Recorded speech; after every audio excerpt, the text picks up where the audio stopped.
So if I've learned anything in the last 4 months of having goats, is that I know nothing about having goats. So I'm gonna give these girls a few minutes to finish their morning grains. My apple blossom over here that I was just milking is a brat, and she won't eat her natural dewormer. We get a Molly's dewormer, natural Molly's dewormer. Anyway, and so I have to sneak it in there. I have to soak it into her food, and she doesn't always love it. But I'm gonna give her a minute to see if she will eat it. But as I said, I still don't think I know anything about raising goats. I've had these girls for about 4 months now, and we've had Durango, the buck, for almost 3 weeks. It's been a fun adventure. It really has been. You know, if you've been with us for a while, you know that we sold our calves, our bottle calves from the Great Calf Adventure, to take on the goat adventure, and it has been really fulfilling for me personally. I had a friend ask me if I regret it. So do I regret getting goats? Do I? Absolutely not. There are days when you feel like you have no business raising these animals, because you cannot become an expert overnight. I am not an expert. I have a lot to learn. But with the wonderful help, Julie from Dirt Patch Heaven, she got me started, and Rose from Wholesome Roots has kept me going.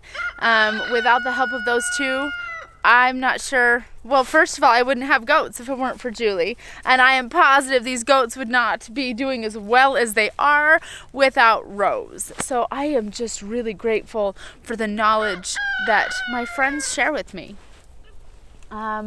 The goats are doing great. The diet of goat's milk in our life has been such a blessing. Another thing I have learned is not everybody likes goat's milk. There is that stigma that goat's milk is gross. For sure there is. I had it before I tasted it. But I love it. I think it's perfect. Perfect flavor, perfect taste. My son Sam hates it. I even tricked him and told him it was cow's milk from the store. I put it in the cow's milk container, and he still gagged. So some people just don't like it. Obviously, I don't love pickles. Other people love pickles. There are flavors for everyone, but I am grateful that I love goat's milk. There's also something to be said about taking care of an animal and caring for it, and giving it the care that they need, and loving them. And goats are so loving, and they have so much to give, and I am really glad they're in my life. When I first got them, I was so scared. I was so intimidated, and I had no idea what I was doing. But like I said, I have had wonderful mentors in my life, Rose especially, taking me under her wing and sharing with me the information to know what to do. When I first got chickens 8 years ago, I didn't know what I was doing. I didn't know how to do that, what to do, and I have been through a lot with the chickens, and I'd say I kind of know what I'm doing. So one day I will be able to say that about having goats, that I will be able to say, you know what, I know what I'm doing, and I will be able to help somebody else on their goat journey. One thing I've learned recently is trimming hooves is not a big deal. It is not a hard thing.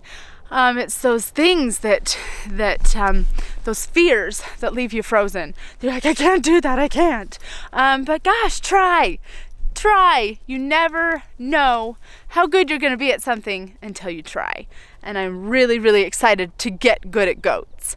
I think in the next 2 or 3 days, we should know if Apple was bred, because she was bred the first week that Durango was with us. And Pumpkin, I think, was bred just about a week ago. So we will wait the 21-day heat cycle to see if she comes back into heat. And then the goat is eating my camera. And if all goes well, then we will be sending Durango off to his home. A friend of mine in the area is purchasing him, and so he will be headed off to his new area. So thanks for coming along today with me on this crazy adventure that we like to call homesteading. Give us that thumbs up, comment, share, subscribe, and hopefully we will see you tomorrow.